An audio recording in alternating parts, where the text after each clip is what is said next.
What's happening? You are here again with Suspense, Spencer, whatever you want to call me. It's been a while since I have put up any post. It was hard for me to find people to interview. But today, I have one of my favorite people in the world to interview. She doesn't want us to use her real name, so we will not. But today, we have my favorite woman, or at least the second or third since I've had my daughter, Ma Dukes, in the house. Hello, Ma. How are you? I'm fine. How are you? I am great. Good. I've been wanting to do this for quite some time. But, finding time for both of our schedules has been a little difficult. But I wanted to get you on record, especially now that your grandbaby is here, so that, she'll always be able to talk to Grandma. So I just have a few questions that I want to interview you with. If you don't feel like going there, just tell me and we'll go to the next subject, because I always edit these anyway. So I'll just take out whatever you don't want in there. Sounds fair? Okay, first question. When and where were you born? I was born in Orlando, Florida, and it was 1943. I was the fourth child. My mother had lost a child, and I was the replacement for that child. Okay. She lost a boy, but she got a daughter. Okay. So it was four children. I was the third. And were you you were the baby of the family? No, I have a brother under me. On your mother's side or your dad's side? My mother. Your mom had a baby Four boy. Children. Okay. She had the two oldest, a brother and a sister. Yeah. Then she lost one. Yeah. Then I became the third. Okay. And then she had another one, which was the baby boy. Okay. What about your dad? Did he have any? Yes, my father had four. Okay. Mm-hmm. Outside of your mom? Yes. Okay. My mom and my dad. Yeah. This. I just really have to throw this in here. Go ahead. My mom and my dad. My mom left my dad when I was 10 months old. Okay. And she was pregnant. Okay. And because of the fear of her losing the other baby, she didn't want to have another child at home. Okay. And her parents had moved to New York. So she asked my dad, could she go to New York to have the baby? Okay. So that's when I went north. Okay. She had no intentions on ever coming back to Florida. All right. Because she did not like dirt roads, outhouses, and stuff like that. So she went to New York, and bad idea. She found out, there were bathtubs, and she was raised up with bathtubs because her father was a bishop. Okay. And he was a church builder. My grandmother was missionary, so they traveled a lot. Okay. So all the church members were always to the house doing the children's hair or cooking. My grandmother stayed pregnant all the time. So the children was really raised by the church mothers. Okay. And so they always had the tablecloth and the food and the spoons and learn how to use your fork and stuff like that. Yeah. My father was the very opposite. His Okay. ancestors were Indian, Okay. Florida Indian. His theory was, see them chickens, see them stars, see them trees. So he taught us through nature, Okay. which my mom taught us through the Bible. Okay. So you got two very different, unique education. Yes, two different views. And my oldest brother always liked to say we're a little bit of country and a little bit of rock and roll. Okay. Because we got both of those. And what was your relationship like with your parents? I was my father's baby. Mm-hmm. I was the baby girl that had all the questions. Mm-hmm. And I see my dad coming home because he picked oranges. Okay. And once I seen a truck in the middle of the road and he passed a house where a dog was, Okay. I would run and meet him. And I was very skinny, all of us were. And he picked me up and put me in his iron sack. And he always left me his pan with a little piece of grits, a piece of bacon, and a piece of egg. And that's what I went for every day. Okay. It never came into my mind a snake might be in that bag. because him working in the field. Was there ever a snake in the bag? Never. Okay. It was one on our, it was one on our front porch, and it was no city lights. But that was a rat snake, more than likely. No, it was. What kind of snake was It that? was a rattlesnake. It was a rattlesnake? And Dad heard it. He couldn't see it. He heard it. And he always kept his shotgun on the wall on 2 nails. Okay. Backed up when it got the shotgun and just shot in that corner. Mm-hmm. And, bullets just scatter. And that's how he got that snake. Oh, he got it. Just from aiming in that area. In the dark. Oh, wow. Yeah. That was me and my father's relationship. Even after I got grown and had children, I would always, every Sunday, I would go by his house and sit and listen to his war story. And he never got tired of telling them. 2 of them I like to tell because I always impressed by that. Okay. When we were little, he said he picked oranges so fast. He was so fast, orange juice running into his sack. Mm-hmm. And I thought that was really fast. Yeah. But it was a story I just love hearing him say over and over again. And another one, he said he would pick oranges so fast that he couldn't hold his spoon in his hand to eat. Mm. He didn't use a fork. He said my mom made him upset about forks and knives. But he said he couldn't hold his spoon to eat. And that's because I asked him, why you always eat with your fingers, Daddy? Mm-hmm. And that was the story he told me. Mm-hmm. Because he would mash his food up. Okay. And then eat it. And I wanted to know why he didn't use a spoon, a fork. And he told me why he don't deal with forks and knives. And how his hands would be so blistered and so sore that he could not hold a spoon to eat. That's so funny because when I went to Job Corps, I remember a lot of my Job Corps brothers and sisters was from the South. So when we would have cornbread or anything like that, they ate literally everything with their hands.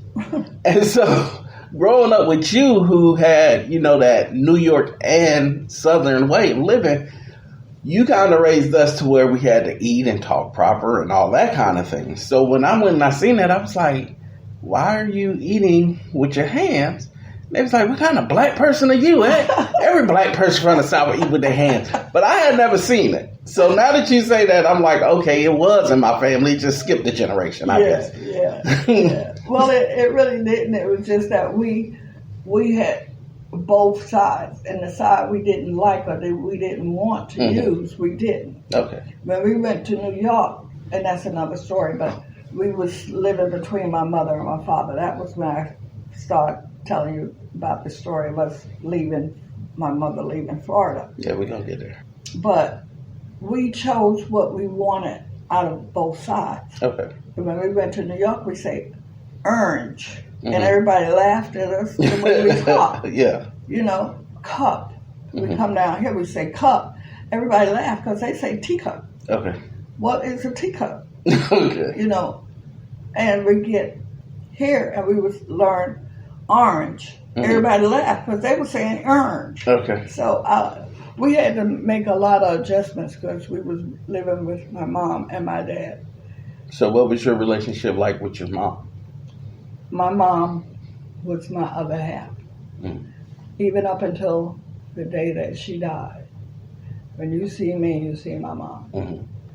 I had a few relationships with friends after I got married. I had from school, 2. But they never took the place of my mom. My mom was my only and my best friend. One of the stories I loved to hear growing up was about y'all being one of the first families in your New York neighborhood with a TV. Yeah. Do you want to tell us about that story? Yeah. My mom worked for a doctor. Okay. So we had a lot of, when she went north, she went all the way. But she was maid. And she had anything that she wanted because those people really, believe it or not, we was living at a time when segregation was a big thing. Yeah. And we had no idea, we didn't understand the word. We never heard the word. Yeah. My mother and father never, ever addressed that issue with us. Okay. So we lived in the house, they call it back then the master's house. Yeah. When they would go away, they had done their basement so that mom could bring us there. We lived there in the house, and we sat to the table and ate with them. And mom was in her uniform and everything, but we never knew her as a maid. We never even thought about her being a maid or, But was she able to sit at the table with y'all? Yeah. Okay. She would set the table. Mm-hmm. Everybody would we learned how to pass the dish plates around and put food on our plates. And when everything was done, she'd sit there, and it was just, to us, that was normal. Mm-hmm. Even when we went to school in New York, it's not segregated. Mm-hmm. And the white parents would be there, the black parents would be there, mom would be there, and, or our uncles and aunts helped raise us. Mm-hmm. We knew every one of our cousins. Mm-hmm.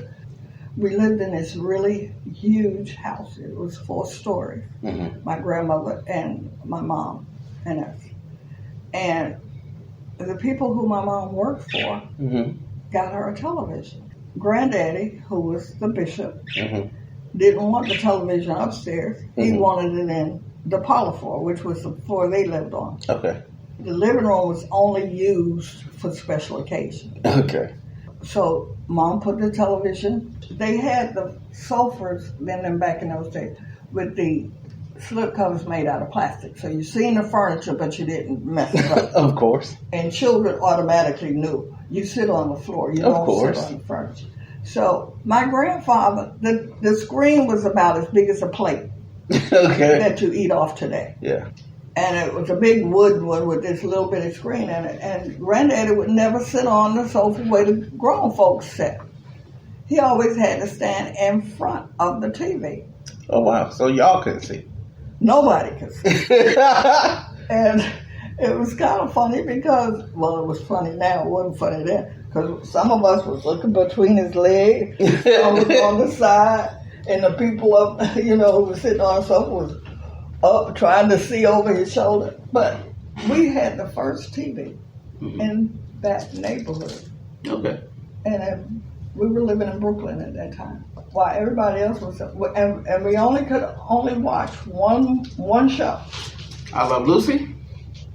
I Love Lucy, Ed Sullivan. Because before we got the TV, Mom used to listen to a program called The Shadow Knows. Okay. On the radio. Yeah, they remade that movie with Alec Baldwin years ago. Really? Yeah. So when she got the TV, we were able to hear, because on the radio you could hear the door. Yeah.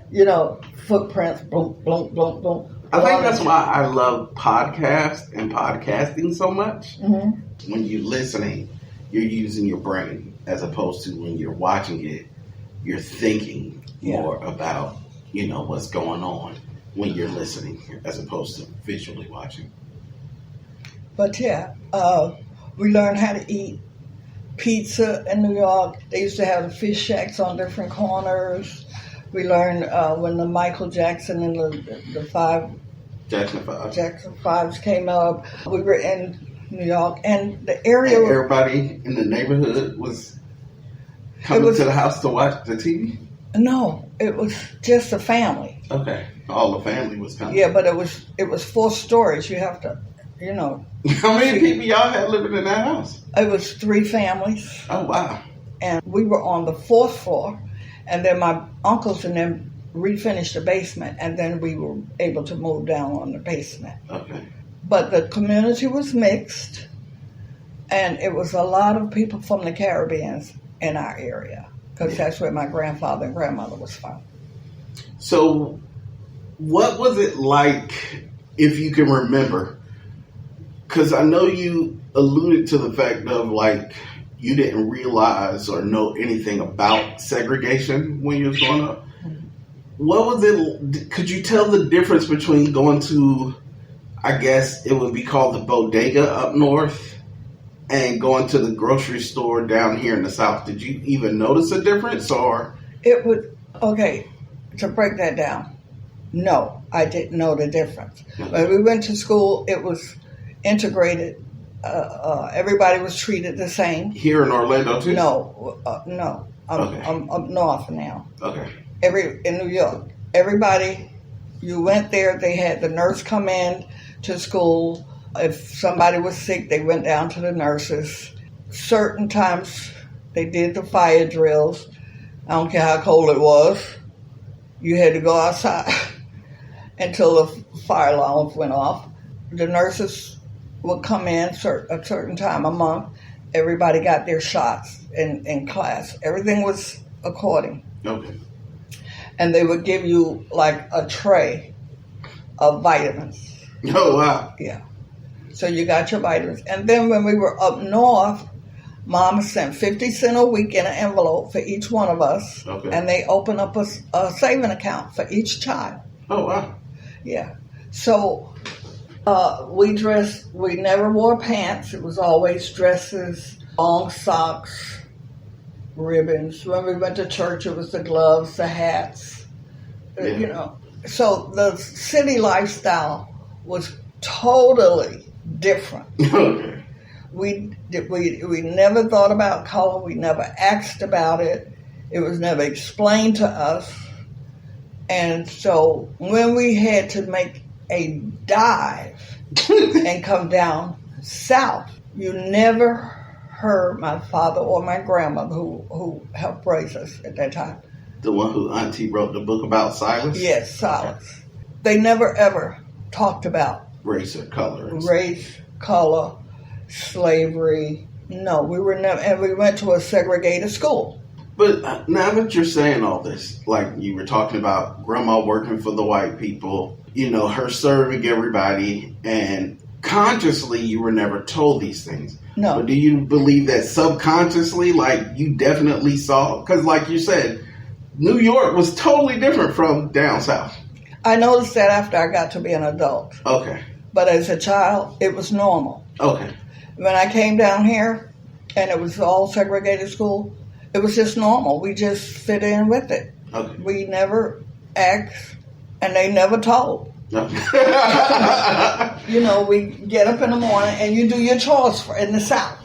Yes. You do your chores. It's called working up an appetite. Okay. We had to stake the goat. We had a goat. We had to stake the cow. The little kids, like me and my younger brother, we didn't have to do it. But we had to accompany it so we would see how it's done. So when it came to be our time, we would know how to do it. And did the girls have to do just as much as the boys, or? Yes, because the girls had to learn how. We had to wash on rub on Fridays when we got home from school in the South. We had to start pumping water and filling up they had a wash station with 4 big tubs, and we had to fill those up for Saturday to wash. Then we for had Sunday clothes, or just for next week in general? Yeah, just clothes in general, sheets, everything. Okay. And Dad had a smokehouse because they did hog killing. Hunting, basically. For our younger audience, they went hunting. No. Hog killings mean certain family members from around Florida would bring their hogs on a truck and meet to different places. When they made to our house, we had to fill those 4 tubs up. And what they did, they brought their hogs with them, and they would kill them. And they would teach the young boys how to kill them.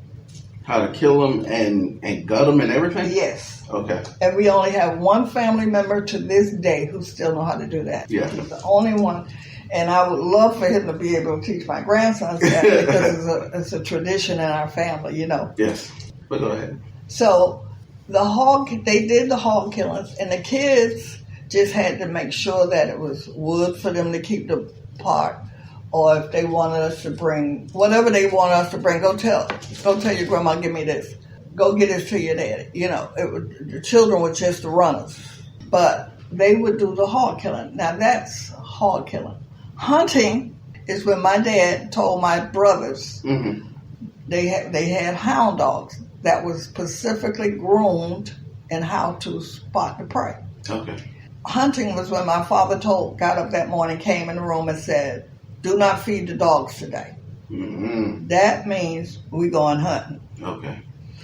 And my sister... Did they go hunting the next day? No, they went hunting when he got off from work and it got dark, like 11 o'clock. They would go hunting at night? At 11 o'clock. Oh, wow. In the woods. My sister, who my mom told her to watch your sisters and brothers. So she was used to being like the mother when mom wasn't there. Okay. And she told Dad when the first time he took those boys out hunting, they can't go. She said, what are you... He said, yeah, you go sit down. She said, they can't go. Mama told me to watch these children. They can't go. He don't know nothing about hunting, about no gun. He said, but he can hold a flashlight. Now go sit down. And that was his job. Yeah. To hold a flashlight. Okay. And he taught my oldest brother how to shoot the gun. So was the flashlight to get the reflection off the animal's eyes? Yes. Okay. Once the flashlight hit, the animal freeze. Okay. And that gives them Enough time to shoot. Yeah. Okay. And after dislocated his shoulder and... From trying to shoot? Yeah. Because with a shotgun... Yeah, it got that. Yeah. Everything go, you know. Yeah. And you got... Even if you ain't aiming right, it go get it. Yeah. So that's what you call hunting. Okay. Hunting and hog killing is different. Okay. And sometimes they would go for hunting. Okay. That's where you go and you have to dig in a hole until you find or feel it. Yeah. And you got to pull it out. Okay. And sometimes you get bit. Now, when you say a feel it, you mean a gopher. When I say what now? A feel it. You're saying when you feel the actual animal. Yeah. I'm just clarifying for our listeners, the younger people, they probably sitting there like, what's a feel it? Yeah. When you feel, when you feel the animal. When you touch it. I'm just, like I said, I've been doing this for a while, so I have to clarify for my listeners sometimes. Because I know that was your country slang right there when you say sometimes you go in there after the feel it. Yeah, I'm going to say that was the southern part of it coming out. Yeah. So the northern part was when you touch it. Yeah. So, you had these two different educations. Yeah. What was your education like in the South? Growing up in segregation, because like you said, it wasn't something. One of the things that you hear a lot now, especially like with so many black people making money and becoming famous or whatever, is that a lot of black people have a slave mentality, which I don't necessarily disagree with, but I don't agree with also. But the part that I don't necessarily agree with is because a lot of times it's not even conscious, like you were saying. That's just the way it is. So you didn't even notice or pay attention to the fact that you were even being segregated. No. So what was that like? Like, were all your teachers black? Like, what was that like? In the North, I don't remember having a black teacher. Okay. But I always remember... in my mind, I never liked school. Okay. Ever. I always wanted to be home with my grandma because Mom and Dad always worked. Okay. And I was the runner. I didn't mind saying, go and get that off the table. Go bring me this. I loved that. Okay. So I was never school oriented. Okay. I'd go to school and I'd sit and look out the window and just look at the clouds. And I mean, in the North, the teacher never demanded my attention. Okay. So if you just sat there and failed, you just sit there and fail. You don't fail. Okay. I never felt failure when I was in the North. Okay. I remember one teacher putting her hand on my head and asked me, did I feel all right? And I said, yes. Okay. And she said, would you like to go to the nurse? And I said, no. And that was the end of it. Okay. I remember the little thin book we had called Alice and Jerry. Could you tell the difference between your books in the North from the South? Yes. The books in the North were new. They were beautiful colors. Okay. And it showed a lot of farm stuff, like the kids in the farm and the chicken and stuff like that, in order for you to relate to the chicken. In the South, you related to the chicken, but you related to it from home, having to see them run around eating anything that in the ground, you spit, they eat that too. But the books in the South, from me remembering, were always used books. Okay. They always had somebody else's name in it. They always had the answers underlined in it. Wow. Like I said, in the South, the teachers were different. Black teachers were different. People might not like me saying this, but in the North, you can learn it or you don't have to learn it. The day will come when you will see where it was necessary. Yes. You were never forced to do it. You were never, I don't know if it was just their mentality up there, but in the South, yes, you're dumb, huh? So and so and so. It ain't up there. Don't look up there in the sky. It ain't up there in the ceiling. Well, I didn't know the answer because I was daydreaming. Yeah. And they had a stool in the corner and a hat that said, "I am dumb." And I wore that hat a lot. Oh, wow.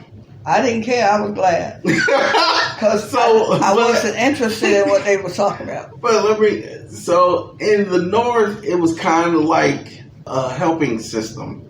Or, either you did or you didn't. You learn at your own pace. Yeah, but down here in the South, everybody in that class has to keep up. Or they just gonna... You're dumb. Wow. And that was the word they used, well, I heard a lot. Okay. You're dumb.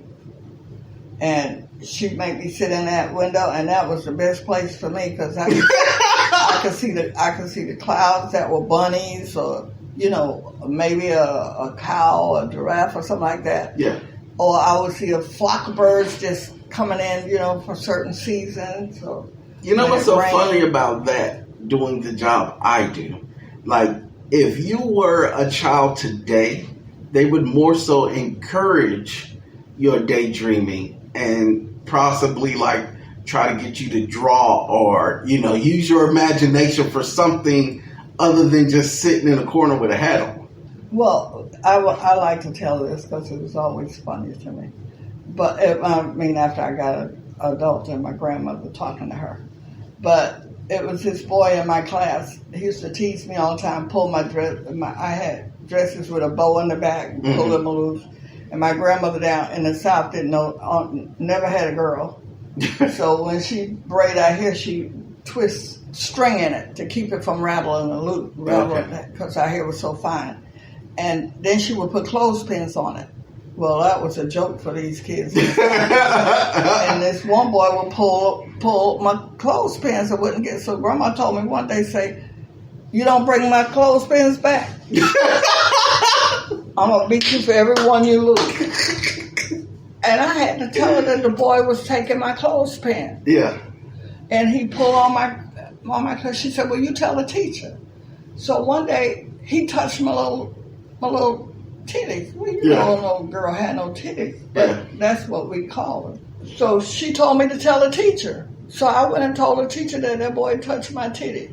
"Go sit down, gal. You ain't got no titties. Go sit your little fast self down." Wow. In front of the whole class, and everybody was just laughing, Wow. Well, I messed up her class that day because I cried all day. So when I got home, and I told my grandmother, well, I stopped taking them clothespins to school. Okay. I'd go around the house and pull them off and go to school without the clothespins because I was going to get a beating. It was darn if you do and darn if you don't. Yeah. But I went home and told her what the teacher did and what she told me. She said, "Oh, don't worry about that, teacher. You do have titties." She said, "And that little boy, anytime a boy bother with you like that, he like you." So I went to school, and we had a substitute teacher. I went to the window with my little hat. I am dumb. Put my hat on and sat on the chair. The teacher said, "What's your name, honey?" And I told her. She said, "Well, why are you sitting over here?" The little boy who always bothered me said, "She always sit there." Everybody in the class just started laughing. Well, I was just told. She said, "Well, you won't sit there today. Go and get a chair." And she did the worst out of all of them. She got the chair, sat it next to her desk, and turned me in front of all the children while she was writing on the blackboard.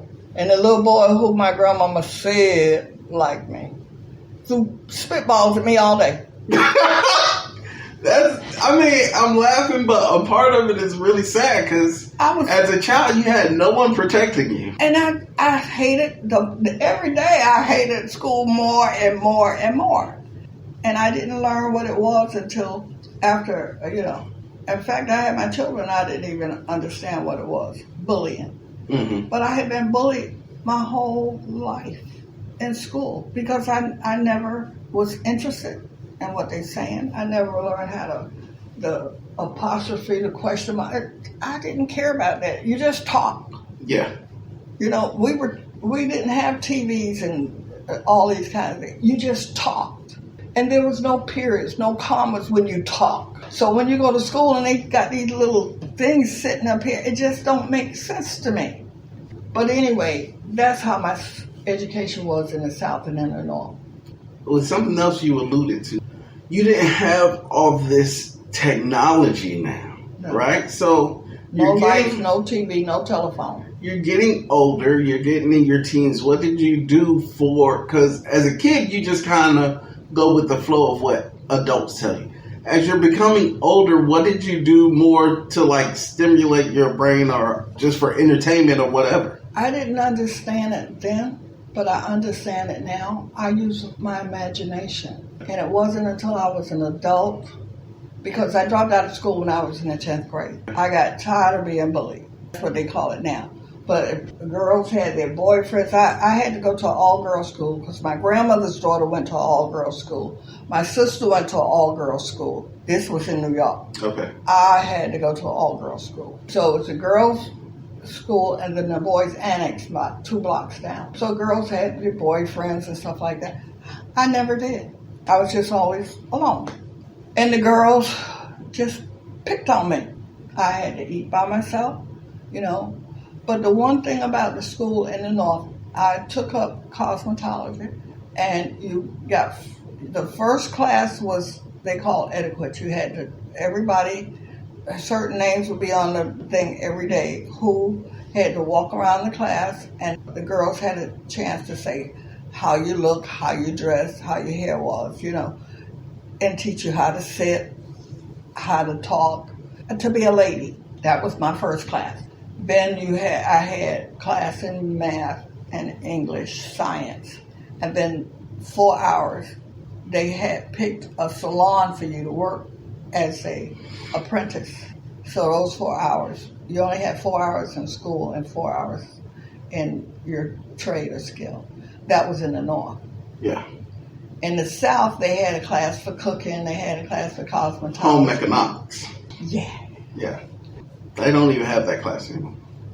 They don't have it in nowhere. Mm-mm. They don't teach you nothing. Mm-mm. So, I took home economics. That was the first class I made Rice Krispie treats in. Yeah. Made a desk, my brother. Oh, wow. A nightstand. Mm-hmm. That nightstand up until maybe about 10 years ago. Oh, really? And I told her, I said, this house smell like a old castle. Everything here just smelled mildewed. You done had it so long. Yeah. She threw it away because of that, and she told me here lately, I'm sorry, I'll let you make me feel guilty. But she got all my mama things, coats, clothes, and all my stuff, all my grandmama stuff, and I be asking her for it. She say, no, you ain't want it. and it's in good shape. So we're getting into your later teens. I know you got married at 16? Yeah. Your first time? Yeah. Okay. That was just to... That was coming out of school, okay. Out of high school in the 10th grade. And I had been beat up. Okay, so you were 16, your first marriage. Mm-hmm. That was shortly after you dropped out because you got tired of all of the... I was 15. I was going to school. It's a lot in there, but it's not. Yeah, we can skip over it. Yeah.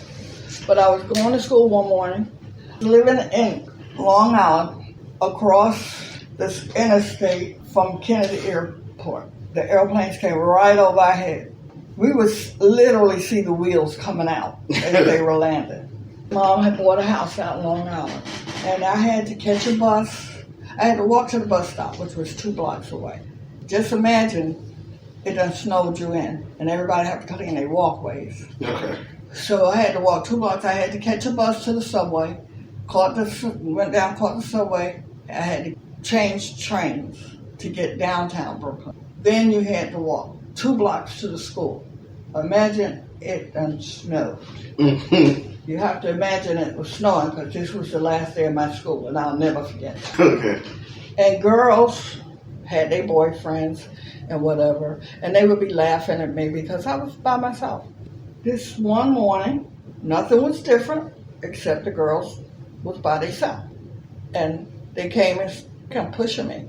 Well, I know I couldn't beat up all 4 of them. I was scared to fight because we were trained in, combat. Yeah. And we were never trained how to fight. They started pulling my hair and dragging me out the seat, and the bus driver was telling them stop, and they was beating me. I was 15. The bus driver stopped the bus, opened the door, and they pushed me out. And it was so good Was this a school bus or a city bus? No, city bus. They pushed you off the city bus? The important part of this story is that it had snowed so much that when he stopped and they pushed me out, there was no car there. There was just full of snow, and I landed in a soft bed of snow. That was the best part of this story. I got a good beating before I got off, before they shut me off. But the best part about it was that I was alive, I was free, and I swore never to go to school again. And they threw my books out behind me. And I picked up my book bag. And that is like a sad scene in like a Disney movie or something. I know I'm sitting up here chuckling, but it just seems like a really sad scene of how someone becomes a supervillain. Well, I learned how to detach myself very good from things. But I went across the street and caught the next bus going home. My brother and his wife lived in the house because we have a 3-story house. She sat home, drank coffee all day. She was pregnant. And she had one little girl. She sat home drinking coffee, pregnant all day? Yeah, and watching television. Was she smoking cigarettes too? Yeah. Wow, that's it. That was right. Like, I could drink coffee. I could drink Pepsi's because that was her first special drink. And smoke cigarettes and be pregnant all day. I didn't have to. I wasn't pregnant. No, not you. I'm just saying, like, today, if, like when my audience hears this, they're going to be like, wait, someone was pregnant and sat home and drank soda, coffee, and smoked cigarettes all day. My sister-in-law. No, I know. I'm just saying, like, that's, like, a pregnant no-no right now. Oh. Like, you don't do that when you're pregnant now. Like, doctors will be like, what is wrong with you? Are you trying to kill your child? That was heaven. I didn't have to worry about going to school. I didn't have to worry about catching the subway, the bus, and then the subway, and then going 4 hours in school, and then getting out of school 4 hours and catching another bus, couple of trains. Did Grandma know that you had dropped out at this point? No. No, So what did you do? Did you wake up every morning and pretend to go to school? Getting dressed. Mom went to work before we went to school. Okay. But I get up and start acting like it. And what happened was the school contacted her on her job. And she came home furious. And Were you home when she got there? Huh? Were you home when she got there? Well, some ago. Somebody might have been out there ready to beat me up. I was scared to go anywhere after that beat. If my sister-in-law wasn't with me, holding my hand, I wasn't going out there. So Auntie was pretty badass in the streets then? My sister? Yeah. No, she was in college. No, not her. Oh, my sister-in-law. Yeah. No, we weren't bad girls. No, I'm saying, would she fight if somebody like? No, we wasn't that kind of family. No, we were always the kinds of let's take this down a notch. And I didn't have a chance on the bus to take it down a notch because they just jumped me, Yeah. But no, she was just don't bother her, and she won't. But she was always like that through her whole life. She was never ever a problem. So she taught me how to just sit down and watch the soap operas. Rest in peace to Auntie. Yeah, and she was my best friend because she didn't beat me up. She didn't call me dumb. She was probably dumb too because she didn't finish school either. Okay. But we just learned. bonded because we both had a lot in common. And I don't think either one of y'all was dumb. You just didn't have a support system. Yes, but after I went back to school and got my license in cosmetology, and then I started working with the Small Business Administration. After 5 years of working with them, they asked me to do my business plan. That was the first time I had been told that I was an entrepreneur. I had no idea that that I was using my imagination to create, because I wasn't a kind. That's what I was saying about then versus today. Mm-hmm. Like, if you was the type of child you were back then, today, someone would encourage that type of thinking and steer you in a path to doing something with your imagination as opposed to just sitting you in the corner. You know, this goes back to what I was saying about the whole, having this slave mentality. Well, if you're taught to sit in the corner and told you're dumb, even today, even though you know you're not dumb, you've referred to yourself as that several times. But that's just that old way of thinking, what you were taught. Well, I know now that I'm not dumb. Exactly. I did a business plan for the University of Central Florida. It's UFC, right? UCF. But I don't want to jump the gun because we're on the timeline. We're getting to that point. Okay. So you eventually drop out. I drop out. Grandma catches you. Yes. And the then school told her. The school told her, so she comes, she catches you. Mm-hmm. And then what was that conversation like? It was terrible. And my mom don't fight and she don't beat you up. She just sit down and just. That's where you got that from. Talk to you to your saliva. Yeah. And she kept trying to reason with me. To go back to school. I had to go back to school. And my brother had a friend who used to come up from Norfolk. Yeah. And visit. Yeah. And he lived in Florida. We all lived in Florida together before we went north. And we met on the bus, and I gave him our address and whatever. Yeah. But anyway, so he used to come up there, and since my mom knew him because he used to come to the house when we were in Florida, she let him come to the house because it was grand and him, So Clarence was friends with your first husband before you... Yeah, in high school. Okay. Yeah. And so he used to come up from Norfolk, Virginia, because it was only a few hours, wherein if he had to go to Florida, it was like 16 hours. So Mom was able to let him come to the house. And we were just all friends, He didn't want to go to Florida because it took him, you got a weekend, you ain't got all weekend to travel those many hours. Yeah. I didn't want to go to school.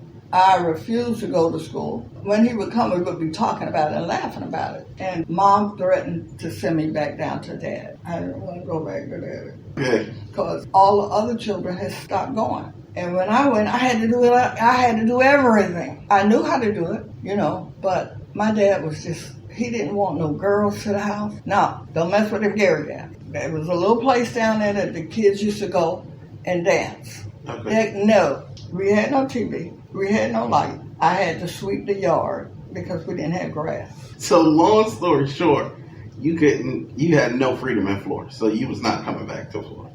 I was never abused. No, I get that, but you just be a good girl. Okay. You go to school and you come home. So is that what made you marry your first husband? I was in New York. I could not go back to school there. If I had went to Florida, I was going to have to go back to school. They didn't have middle school. But when I went from elementary to high school, High school was from 6 to 12. And you could go and get your hair done for 25 cents. And my stepmother used to give me 25 cents every 2 weeks. And one of the teachers, I never forget her name, Miss Butts, I would skip her class because she'd say, you see how these New York people are so dumb? She would do that through my whole hour with her. And they come up here talking about, I'm from New York. She just would just bother with me. And that was a teacher down here in the South? In the South. Okay. And every one of them used to bother with me. Yeah. So I would pick her class to go to get my hair done.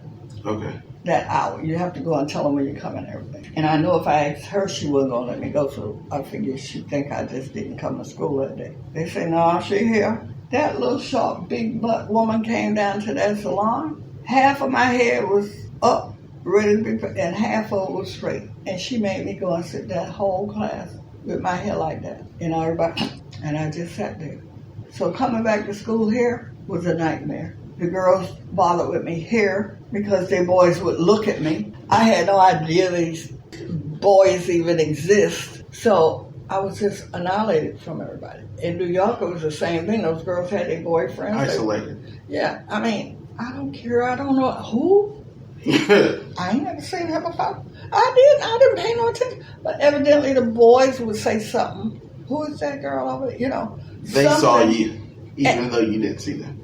So I got beat up because of the boys' eyes. There was no way out. And so that's what made you get married? You felt like Yes. you was in between the rock and the hard place? I had to do something.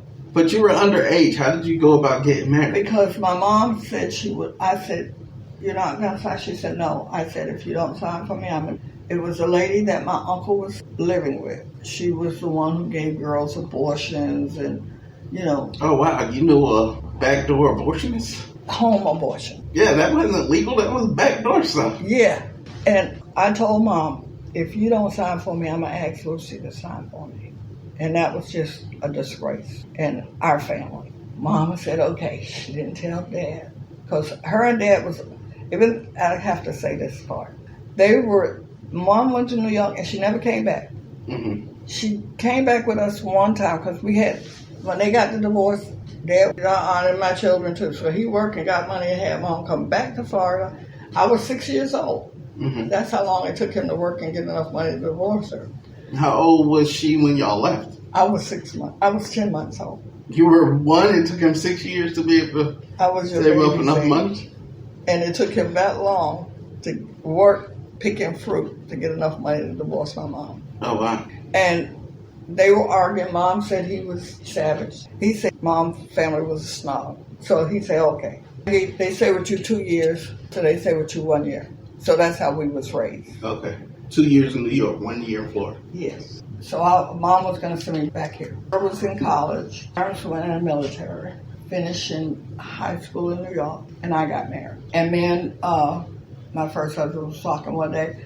We were just laughing, talking. He said, we ought to get married. You don't want to go back to school. I don't want to go back to Florida. I said, okay.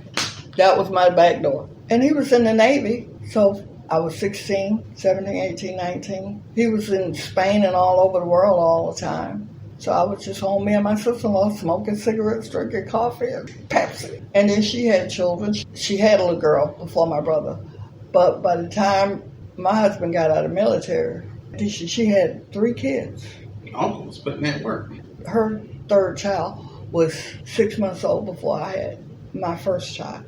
Mm. So I was home all those years, not married, no children, just smoking cigarettes and drinking coffee and drinking Pepsi. What made you move back to Florida? Okay, I was 19, but I had just a couple of months before I turned 20. Mm-hmm. And then I lost a son, and now I replaced that son. My husband had got out of the military, and he had bought a house on his, whatever they call it, loan, GA loan. GA bill. So we moved further out in Long Island. Okay. My uncle got him a job. So my brother moved out and got him a house out there. So my uncle was picking up my brother, my husband, and him. They were going back and forth from Long Island to New York to work every day. Okay. And my husband, he was used to being in the Navy. Everybody cooked, his breakfast, lunch, and dinner was fixed. He hung out with the guys. They took him into the island or wherever, gave him some money and said, okay, fellas, live it up. They got him a girl in every port. So they trained him not to be faithful and loyal. Really, they cannot be faithful and loyal. Yeah. No. I just listened to a podcast about that very subject. Somebody might, but I have not known anyone, military, Navy, that can be lived at. Shout out yet again to Roy Wood's Job Fair, because he just did a whole segment on that about how people in the military, them and their spouses are always just sleeping to the with government. And you do this for me, I'm going to give you anything. I'm going to make you happy, Yeah. But anyway, so that was a poison marriage. It was the situation and circumstances. I never knew who I was or what I was capable of. Were you working during your first marriage? I worked one time at a bakery stuffing donuts with jelly, and I fell in love with jelly donuts. To this day, unfortunately. I want to hate ask you, jelly donuts. I wanted to ask you to bring me some of them Krispy Kremes. I keep buying stuff, and they keep all of, when you don't go to the store. Yeah. They send you all this stale stuff. Yeah. But anyway, yes, so that was my first marriage. Very bad choice. I did it on myself. My mom was very angry at me. My father was very angry at me and my mom. And he wanted me to sell a house and come there and come back home to Florida, and he was buying a house. And I did that, and he had got the house. When I came back with the money, what he had to pay with the house, and he moved his girlfriend with 4 kids in the house. Oh, wow. So, so we have to touch on you being a witness and how you became a witness, because that's how you met my father. I was a witness when I met your father. Yeah. But after my son died in New York, before Hilla was born, my sister, who was a Jehovah's Witness, she started encouraging me because I just got really depressed. And that's how I got interested in Jehovah's Witness. And so by the time I came back here, I was a Jehovah's Witness. I had studied and got baptized, and I had 2 daughters. So then you got a divorce from your first husband. How did you meet my father? I was on a job working. We worked 3 shifts. From 7 to 3, 3 to 11, and 11 to 7. And every 2 weeks, they rotated you. And I met a girl on that 3 to 11 shift. And she said, because I was always talking about the Bible, he's just a cupcake. He is this and he. And I told her, no, I wasn't interested. And I wasn't. Because in my mind, you're supposed to marry a Jehovah's Witness. Yeah. So she invited me and the girls to the house one weekend, one Saturday. And your father was there. Was he originally a witness when you met him? No. He wasn't? No. Okay, see, I always thought he was a witness. Mm-mm. And he just kept calling. And I was furious when she gave him my phone number. And it's funny because, I was talking to my younger sister one time. And she was like, our parents, they loved our dad. And I was like, wait, let me stop you. I can't speak for your mom. But I know for my mother, at some point she may have had love for him, but my mom ain't never loved our daddy. Been in love, or Reed, or John. Yeah, I just one more. Or Eddie. I just wanted to put that on the record from your mouth that you have never, ever, ever, to this day. Let me make this clear. I have never experienced a woman and a man's love. Okay. That was all out of desperation. Okay.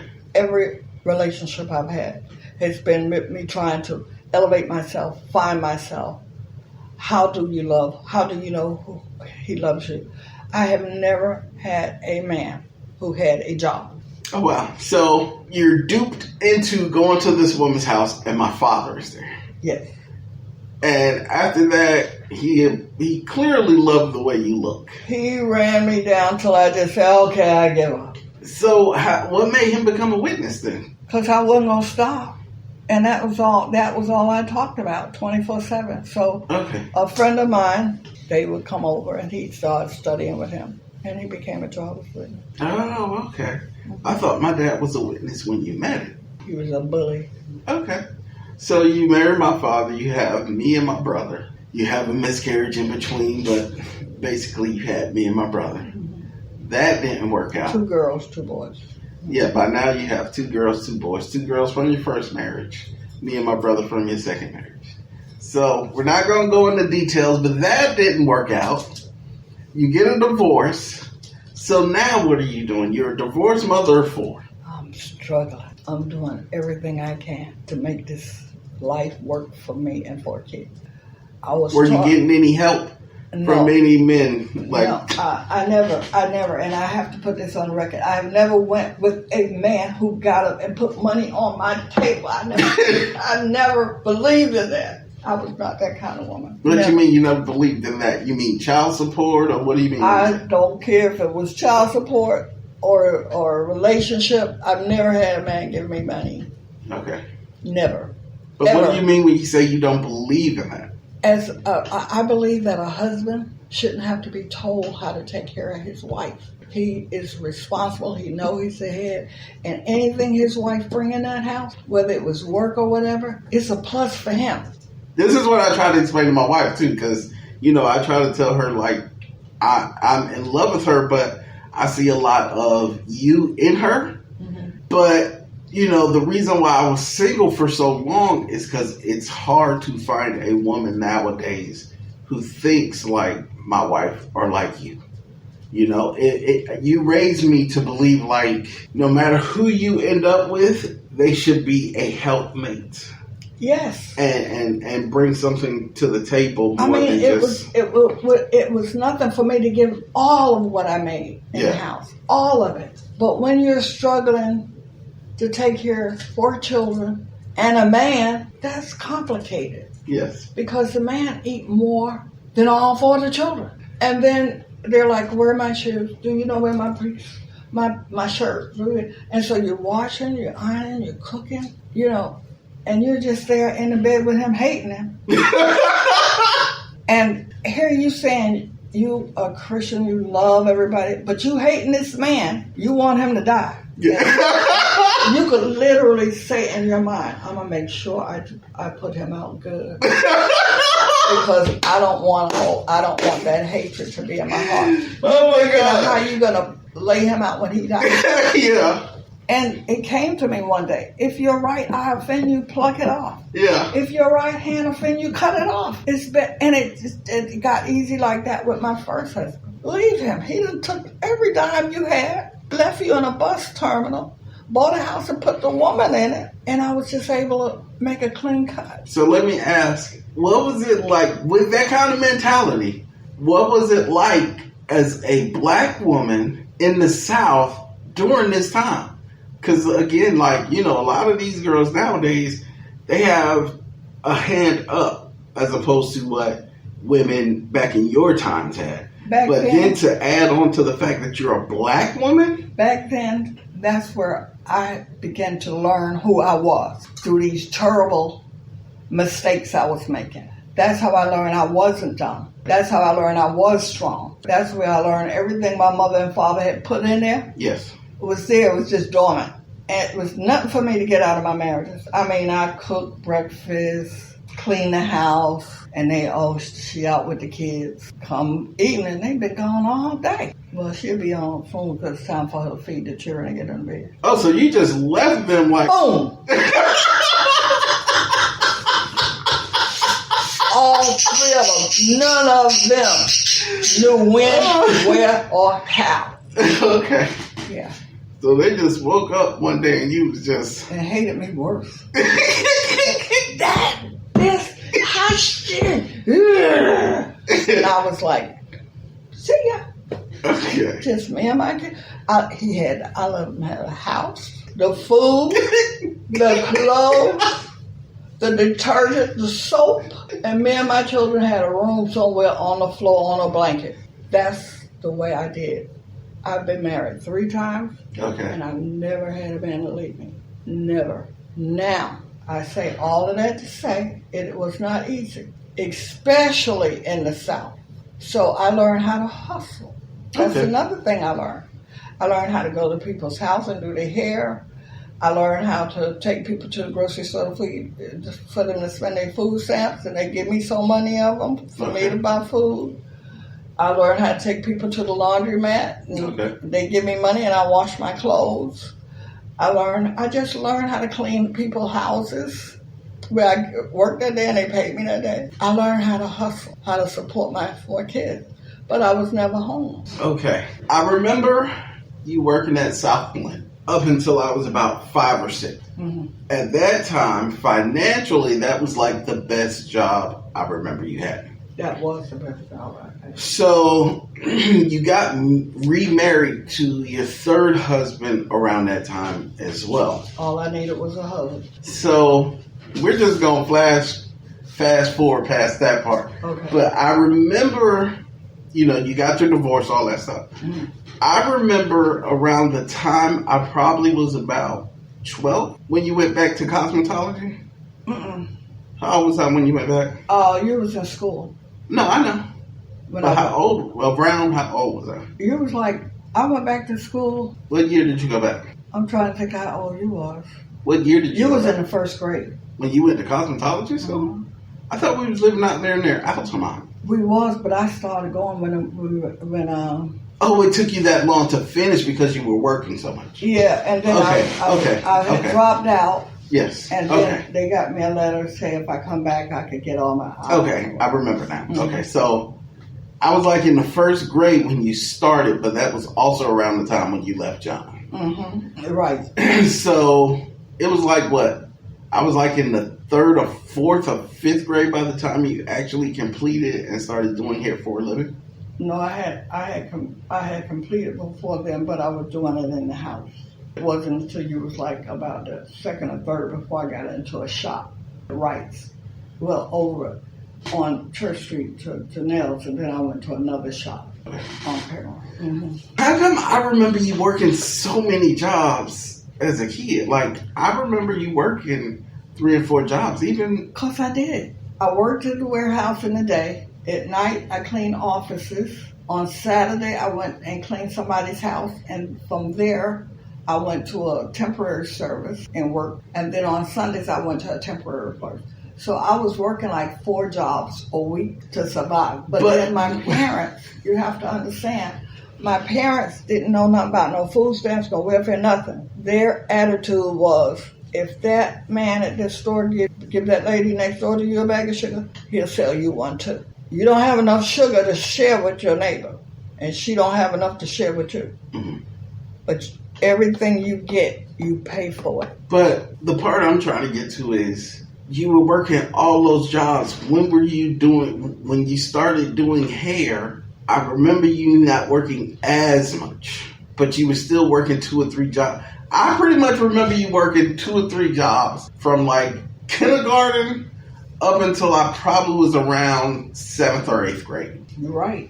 That sounds about right? That sounds about right. Okay. And then around that time is when like I was doing your hair picking business. up. Yeah. But then I was still working 2 or 3 jobs because I was still working, doing hair at the house. Okay. And I was working in the shop. So I was still working 2 jobs. I was just bringing it in to other means. Mm-hmm. So at what point did you start working with the Small Business Administration? You had to be about 12. Like I said, I remember being about 7th or 8th grade when you started really getting into the whole Tony Robbins and Yeah.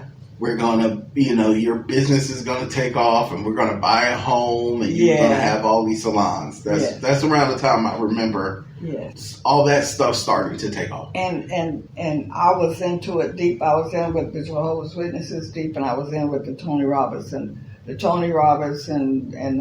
what's his name? Deepak Chopra. And to this day, I still Dwayne. listen to a lot of that kind of stuff, Yes. like The Secret and all that kind of stuff. Yes. Yeah. When they got there, that's when my mind began to grow. All the other times I was moving to survive. But when I got into that, it made me think from ask questions. And do you think asking questions? Absolutely. Because I intentionally jumped past all of the religious questions.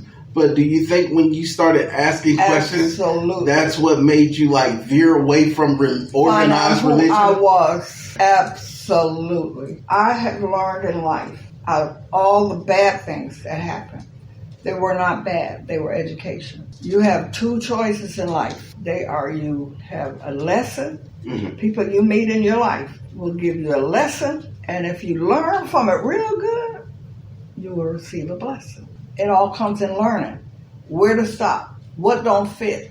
What applies to you don't apply to everybody else. Yeah. Everybody is an individual. Everybody moves at their own pace. Man's education is a prison because you're locked into what you have been taught. Once you ask the questions, don't look for no answers because the universe has a way of educating us different than what man educates. Man educates you how to read, how to write, how to count.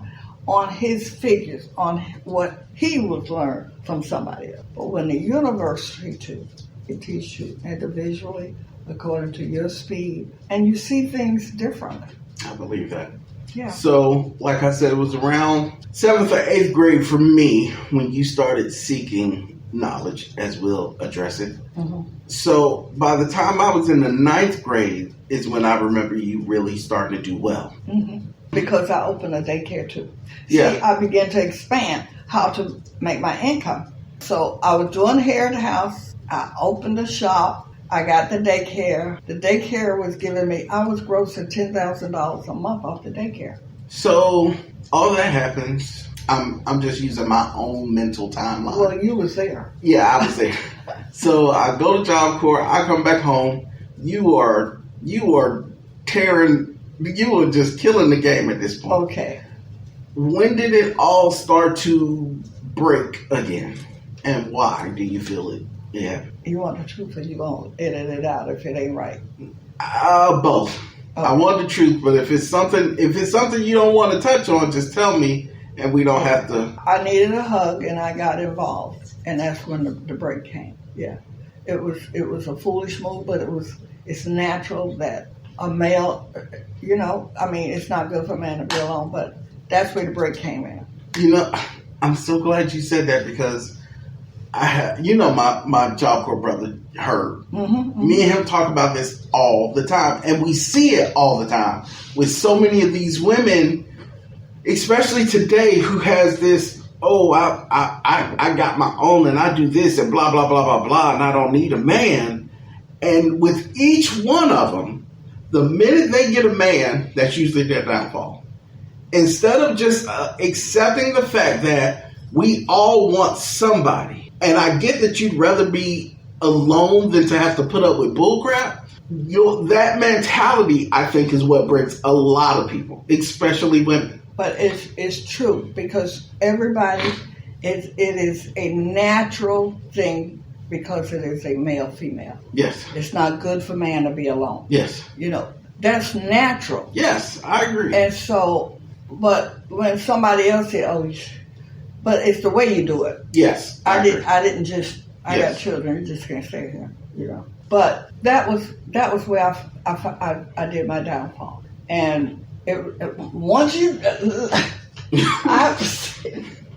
take a dip, the universe make you swim or drown. Mentally, you have to think your way out of it because it is a mind over the matter, flesh. Yeah. Your mind is stronger than anything. Your mind is stronger than steel.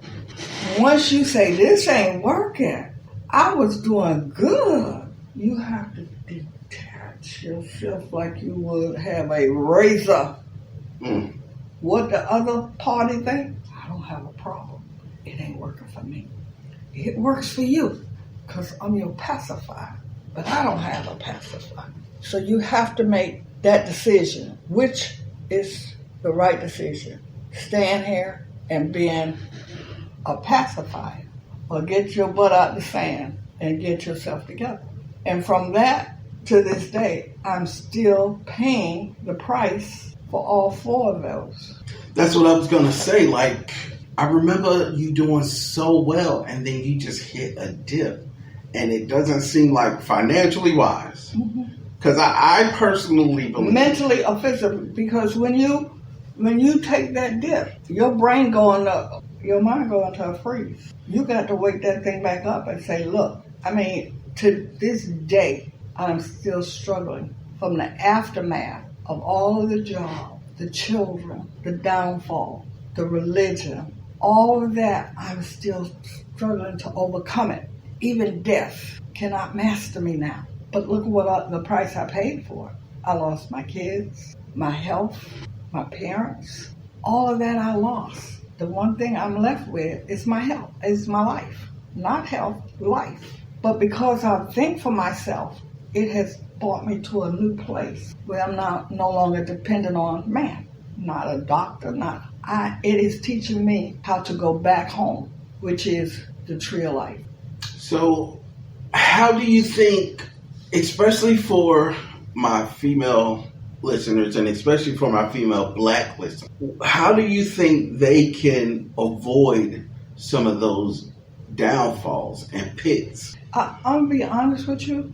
They really can't, because the need always comes where you need a hug. I agree. And once you get that hug, you'll be all right. You'll be like, come on, Mama. I can't go today. And then you find yourself, I don't even like them. Yeah. Now you got another problem, because it was easy getting in it, but you got a problem getting out. Once you get out, you got to start from the beginning. That's the way the universe works. As long as you're on the road, you're going to be moving forward. If you stop where you started, you got to go all the way back to the back of the line. That's the way the universe works. You gave it up. Next, you go back to the back of the line and you start over again. It's not bad. The reason why it's not bad, because when you do get it, no one will be able to take it away from you. Nobody.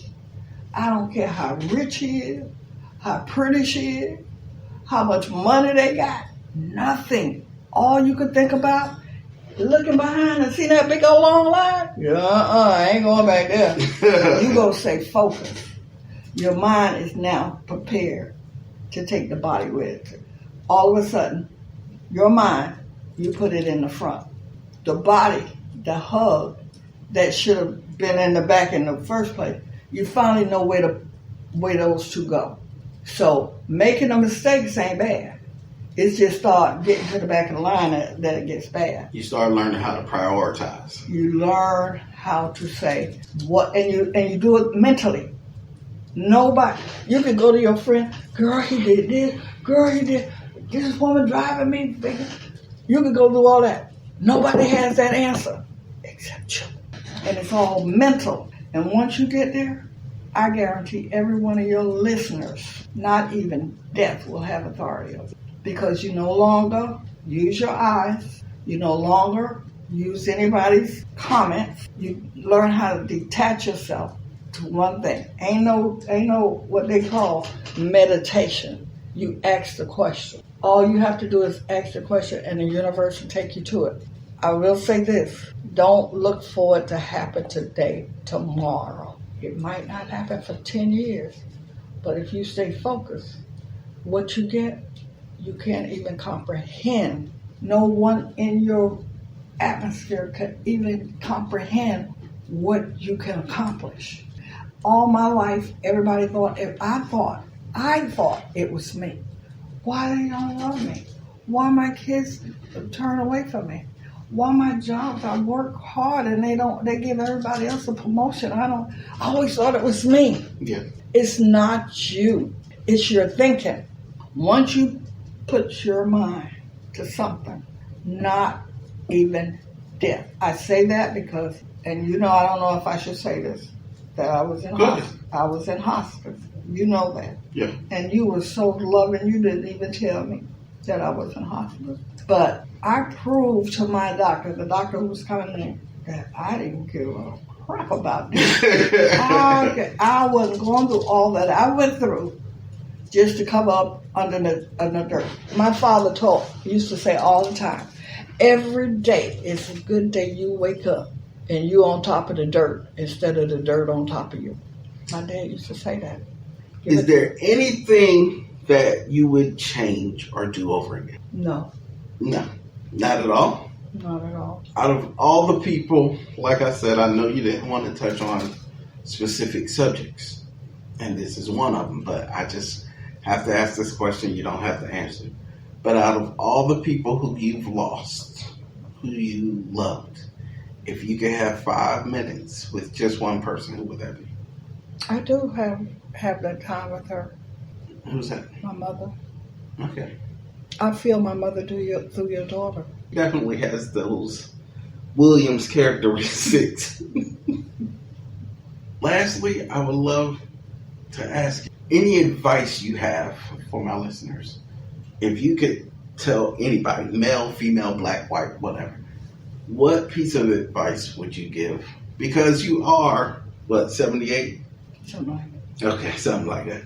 So you've been here long enough to know way more than we know. People feel like you're smart when you have degrees. I don't agree with that. You smart when you what? Have a degree, or you've been to school and all this kind of stuff. That's not education. It's book education, but it's not. I don't think that's the only way you can learn. Education. Yes. With your education, what piece of advice would you give people just in general? Ask questions about yourself. Why am I here? What am I doing wrong? What can I do to change this? And watch how things happen. And when it happens, no matter how bad it gets, let it happen. Because each and every one of us have a karma. Each and every one of us got to pay karma. Karma is necessary to get to Dharma. Dharma is the natural laws that you were created under. Let the karma take its place. Don't think that, oh, I'm a good person, I did all of this and did. You're doing a lot of wrong things. You just don't want to think about it. But you got to pay karma. But you ask the questions, and each and every one of us, I have learned this. We have a healer inside. We have a teacher inside. And each one of those will take us, if it look like it's hard, or somebody giving us a hard way to go, it's training you to be more powerful, to overcome your weakness. You might have to meet 2 or 3 people, but you have to overcome each one of your weaknesses to become powerful. Can I give you a small example? Yeah. I had touched on it before that. I was very sick, and I found 2 very good doctors. The one who took care of me in the hospital, he gave me a second chance. He let me out of it. And then he got another doctor for me. And those 2 doctors took care of me like I was family. But the Spirit had led me to the herbal. I had asked the question, and it sounds crazy, but it's the truth.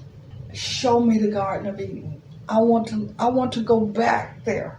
That was a crazy question.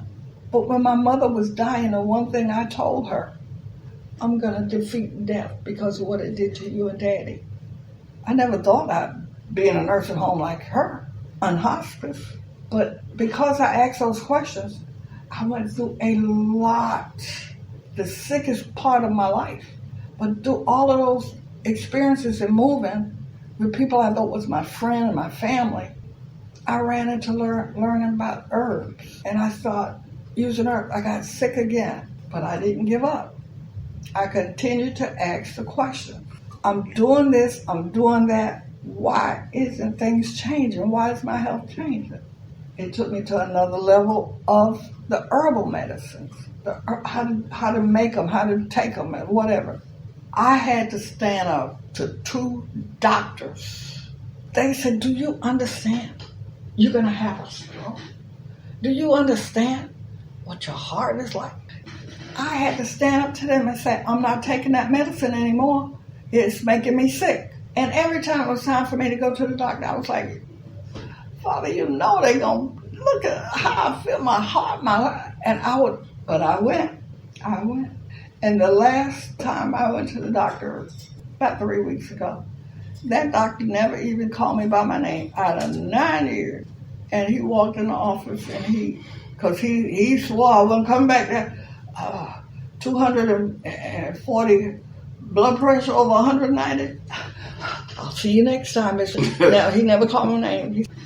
This time, 9 years, that man got up and shook my hand. I got his respect. I refuse to take your medicine because it makes me sick.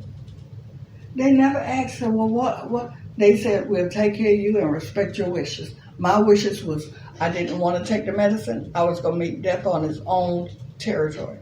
That was my wish. Well, it's been 9 years. I've mastered almost how to use herbs, how to fix them. And as long as you're living according to universal law, I must say this, your body cannot and will not die. I love you. I love you too. I appreciate you sharing your wisdom, knowledge, and growth through your life with me and my listeners. I appreciate it. Thank you so very much. You're so very welcome. From me and my listeners, this was another great episode I appreciate you all listening. Please go like, share, and subscribe to our show. You can find it on all platforms, YouTube, everything. I'm just so overwhelmed with spending time with my mom. I love you all. Please subscribe and support. And let us know what you really think of the show, man. Start leaving comments. This is Suspense, and I will talk to y'all later.